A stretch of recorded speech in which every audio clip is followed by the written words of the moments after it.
Jauh sebelum istilah filsafat muncul, manusia sudah terlebih dahulu bersifat filsafat. Manusia pada dasarnya merupakan makhluk yang gemar berfilsafat. Melalui filsafat, manusia selalu bertanya-tanya sehingga dapat melahirkan sebuah jawaban ilmu.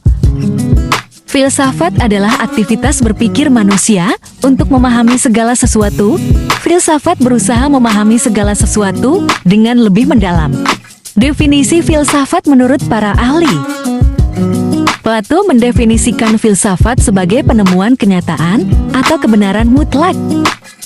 Aristoteles menyatakan filsafat menyelidiki sebab dan asas segala benda.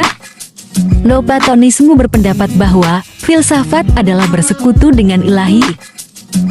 Dan Hegel berpendapat bahwa filsafat bertugas untuk mendedukasi kategori-kategori untuk menentukan hakikat semua hal.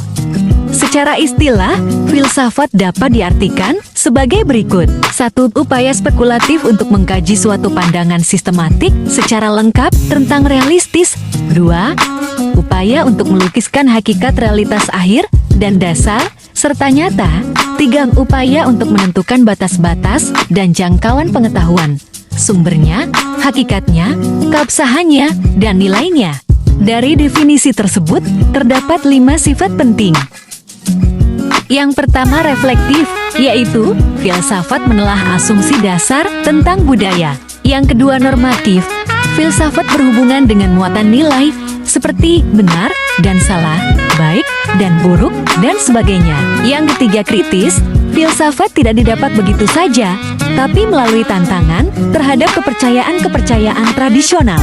Yang keempat rasional, filsafat membutuhkan alasan-alasan untuk mempercayai sebuah teori dan teori lainnya.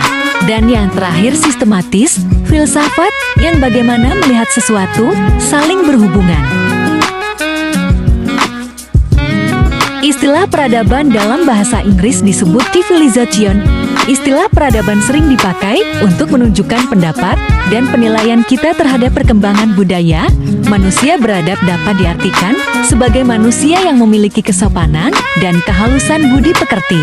Sedangkan manusia yang tidak memiliki alat mulia atau yang tidak memiliki kesopanan dan tidak halus budi pekertinya adalah manusia yang biasanya disebut biadab.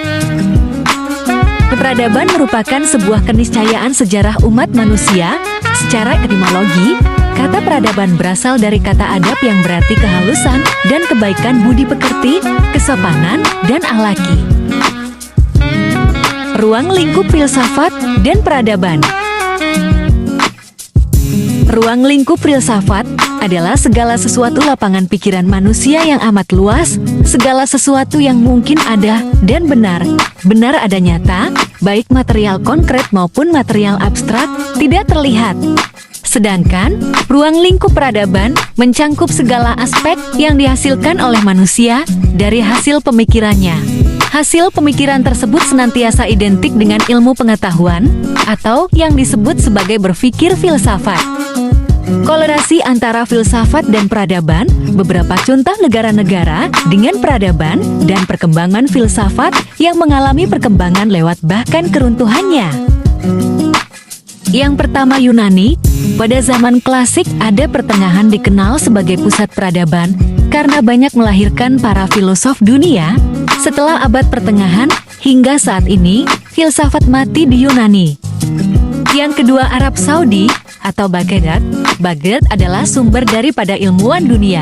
Banyak ilmuwan dari negara barat yang mendatangi Baghdad dan mempelajari keilmuan yang lahir dari dunia Arab. Kemunculan masa Al-Ghazali menyebabkan adanya pemberdilan pemikiran filsafat yang berkembang di Arab. Filsafat dinilai sebagai suatu kesesatan. Ketiga Iran, dengan latar belakang budaya Persia yang sudah lama cinta ilmu pengetahuan, tidak begitu saja menerima kritikan Al-Ghazali. Pemikiran Al-Ghazali melahirkan filsafat baru berupa penggabungan antara filsafat dan mistisisme yang dapat dilihat dalam pemikiran Suhrawardi dan Mullah Sadra. Untuk perkembangan filsafat di Asia, dapat dilihat dari negara Jepang. Filsafat di Jepang berkembang luas saat ini.